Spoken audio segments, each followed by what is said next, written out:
A 13-year-old takes his mother's car for a drive in the middle of the night and then is killed when the car crashes.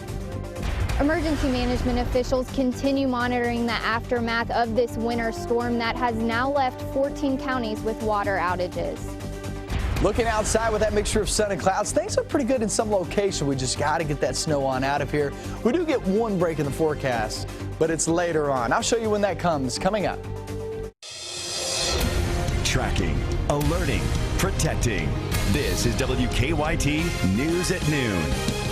Good afternoon and welcome to WKYT News at Noon. I'm Bill Bryant. And I'm Barbara Bailey. A week later, we're still feeling the effects of record snow and cold. It has been hanging on. Despite some weekend melting, many people are still digging out. Other areas are now dealing with water issues due to broken pipes. And we could see record cold again tomorrow morning. So let's get you updated now. Let's begin with WKYT meteorologist Micah Harris in our First Alert Weather Center. Micah? Boy, it's really hard to heat up those temperatures when you have snow on the ground. That snowpack acts as a refrigerator and just keeps that ground really cold, so any sunshine that comes down, a lot of times, for the most part, it's just reflected back into the atmosphere, so it doesn't really heat the ground up that much.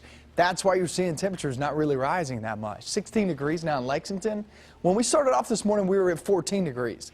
19 Danville. We'll finish off in the upper teens, lower 20s when it's all said and done. And those clouds still down toward the south and southeast. Still can't rule out a flurry down toward you guys' way throughout the rest of the afternoon. There's the look outside. It's beautiful around here. Central northern zones, not that bad. Sun and cloud mix is what we're expecting. A cold evening in store at 12 degrees.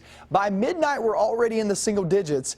And Bill was just talking about it before it came over to me that, hey, we could hit record temperatures again tomorrow morning. So how low is that? Well, I'll go over to your latest forecast and show you coming up. All right, we've had a lot of records lately. Haven't we? And Kentucky, as a result, remains under a state of emergency as officials work to deal with problems related to last week's winter storm. Flooding and heavy snow has caused a water shortage in 14 counties, including Harlan, Pike, and Knox counties. WKYT's Hillary Thornton is in Frankfort now, where emergency management is monitoring that serious situation. She continues our top story weather coverage at noon. Hillary? While the weather activity has slowed down outside for much of this state, it is still very busy here inside the Emergency Operations Center as they continue monitoring 24/7 the aftermath from last week's snowfall and sub-zero temperatures, and that is causing water outages in 14 counties. Crews started monitoring the storm as it rolled in early last week, bringing hours of heavy snowfall. Travel conditions were the main concern early on as about a foot of snow covered much of the state. Road crews worked hard to clear up main roads and the interstates. Emergency management officials say during the snowfall, the state was lucky to not experience any major power outages. However, as that cold air came in after the snow, it also brought with it sub-zero temperatures, and then everything began freezing over. Then as all that began thawing out over the weekend, many water systems just could not handle the elements and demand, leaving hundreds without running water. Some are out of service completely. Some are in states of repair. Some are still looking for leaks. So we are in the process of moving water supplies to these areas. And this is a large undertaking for all of our partners. Now, flooding was another concern during that thaw-out process, and emergency management officials say while there have been some reports out of eastern Kentucky, statewide flooding does not seem to be a major concern at this time. However, they are keeping a close eye on more rain that is possible later this week. In Frankfort, Hillary Thornton, WKYT. Hillary, thank you. Emergency management officials say it will take several days to get all of the issues resolved, and they expect to keep the EOC staffed around the clock at least through Friday. Well, it's now been a week since we were hit with that massive snowstorm that dumped nearly a foot of snow here in Lexington. The main roads are clear, but crews in Lexington are still working on side streets while also helping waste management get caught up. WKYT's Victor Puente continues our First Alert weather team coverage now with an update on their progress. Victor?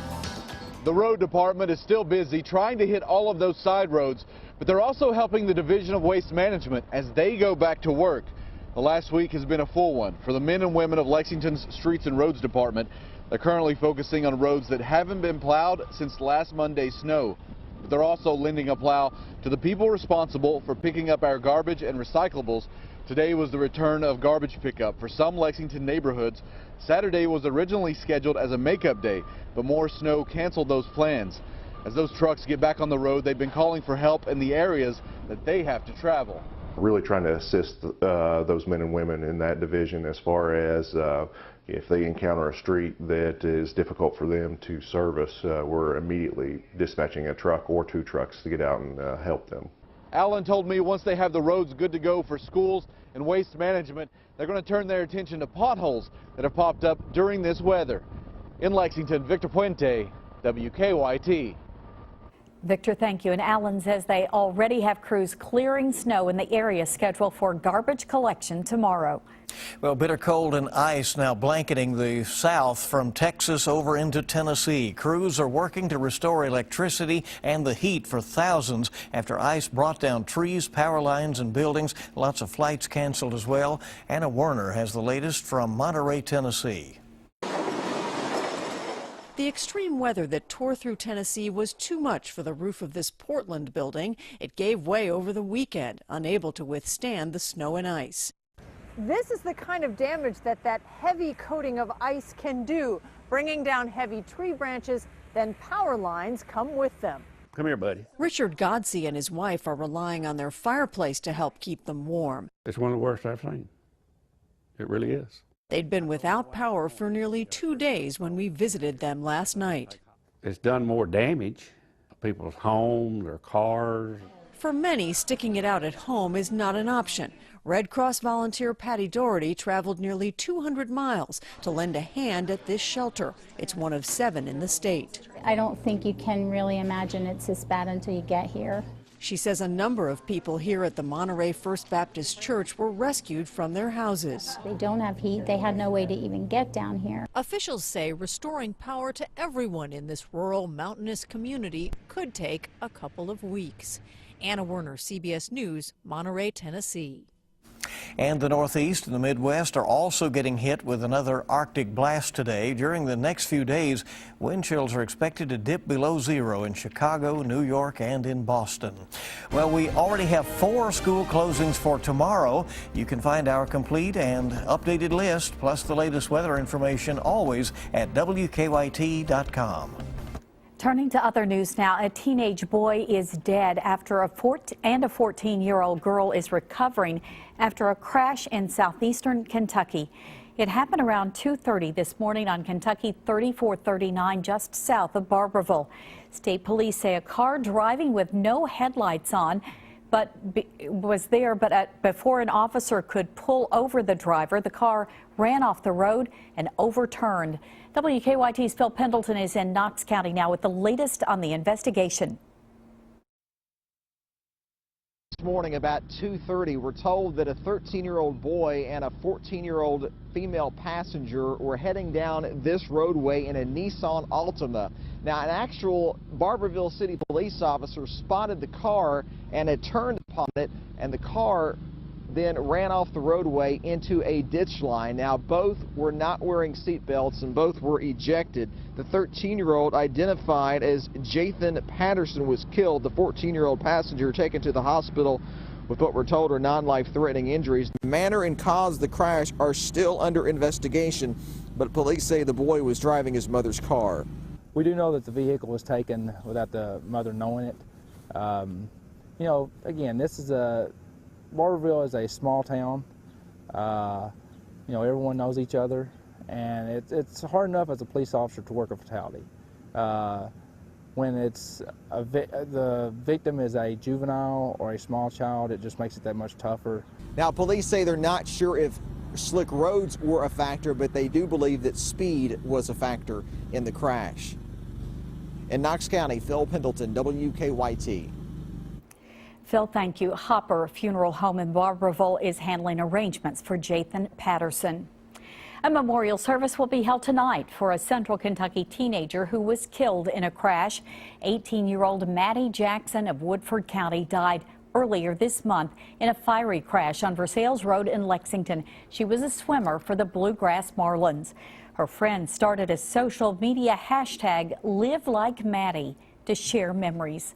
Tonight's memorial will start at 6 o'clock at Woodford County High School.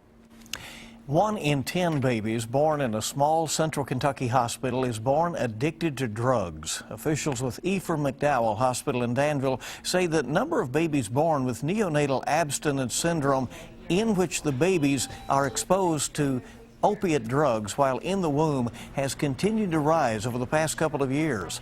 Now, instead of sending the newborns to the University of Kentucky for treatment to wean them off the drugs, Ephraim McDowell has set up a special nursery to care for the babies. So we wanted to keep them closer to home because transferring up there, you know, that's hard on the parents, that's hard on the family to go up there and visit. And these babies, they need to be with their moms. Tonight on WKYT News at 6, we'll take you to the hospital nursery that has been set up just for babies struggling with addiction. Well, someone in Lexington is $1 million richer today. We now know it is not one of us, but we do know. We already knew that. We get another clue or two now here at midday. Lottery officials say a $1 million Powerball ticket was sold for Saturday night's drawing. The ticket was purchased at the Speedway on New Circle and Meadow Lane. That's near the Bryan Station Shopping Center. So far, the winner has not come forward to claim the prize, but they do have 180 days to do that. All right, somebody has a ticket out there. They either know about it or it's a secret right now, or they don't know yet. Look for somebody with a really big smile. Well, coming next, a new terror threat directed at the nation's shopping malls. Find out what U.S. intelligence officials are saying about its credibility next on Kentucky's #1 midday news. Also ahead on WKYT, Hollywood honoring the best in movies last year. We'll take a look at the night's big winners coming up on WKYT News at noon.